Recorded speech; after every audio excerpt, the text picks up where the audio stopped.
But it's all in how the recipient, and Kendrick would say, we don't take no handout. You know what I'm saying? We take a hand up. Give me a handout, I break this. Give me a hand up. And so some of it is money, some of it is resources. So if it's Microsoft or some brand, Ford, now that $400 with this resume, they'll be like easily gave her a car to run her business in and capture the content, and then they're gonna write that car off obviously versus giving her the check, the cost of the car and the check. It's a little bit more paperwork, a little bit more, whatever, but we people with the resumes are accountability partners for the black community. Steve Stout's Tandem of America said on this a long time ago, but the resume person, because if you don't really got no resume, you still building, then the brand, but you black with a like Comfy art, ask the donor, like ask someone bless you. Some of what has happened, I'm interested. She gonna tell her, she's got some stuff in the stash. But these brands, so Lululemon, they are asking questions, and we have to hold them accountable. But no, I get that a lot. Man, they ain't finna do nothing. They said that, but they ain't finna do nothing. I'm like, shit. Did you holler at them folks? How you know? Like, I bet if you holler at them folks, be like, nah, bruh, right here, you said, and then you also show them the amount of followers you got on social media, they're gonna be like, okay, this motherfucker get Twitter things real quick. Yeah. Being black is like the new black. Yeah. They still want their impressions. They still, it's all a game. And that 14% of the population, in terms of African American, this ain't even our place. We're not even a real race, in my opinion. Like, what is an African American? You know what I'm saying? So the shit we got to work with is soul foods and shit that really wasn't meant to be eaten. You know what I mean? But we done had to survive some way. And unlike, and this is where the blessing is for you, and I'll wrap up here. Not being able to wave any flag during the Caribbean Day Parade. I had friends I was running with, I thought they was act like nah, I'm Guyanese, bro. Damn. Yeah, I'm just, you know what I mean? I'm just running like, I know plenty of niggas that won't be allowed to know, man. Niggas just, it's all boss. I'm just a nigga, bro. You know what I mean? You're not. Like, who is that guy? You belong to us. But that's a real person, though. Like, when you understand the dirty South, there's some similarities between the dirty South and Cape Town and whatever, but similarities, but it ain't.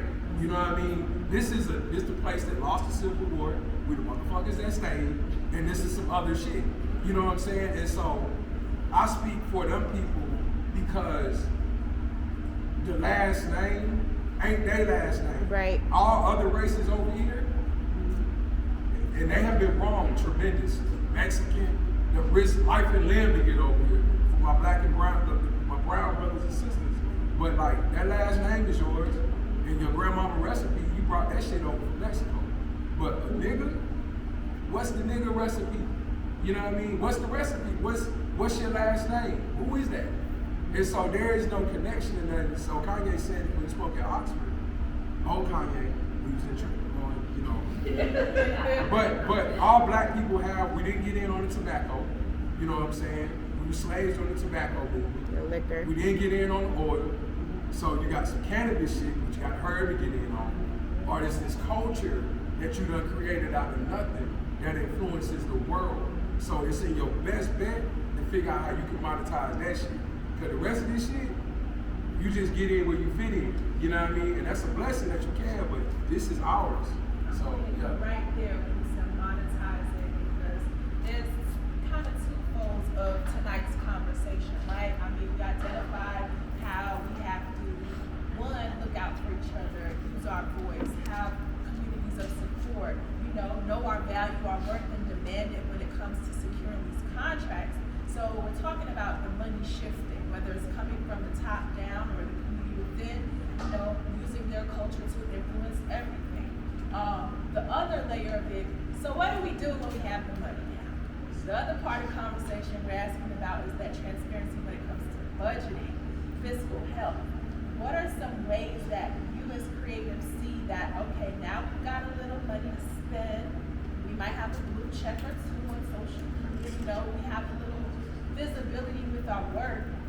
What is the best ways that we are using the money that we're getting to really move the culture forward? How are we budgeting and preparing for a sustainability in this work? What does that look like to each of you guys? I loaded 1,000,001 questions, but I feel it could resonate for each one of you where you are differently.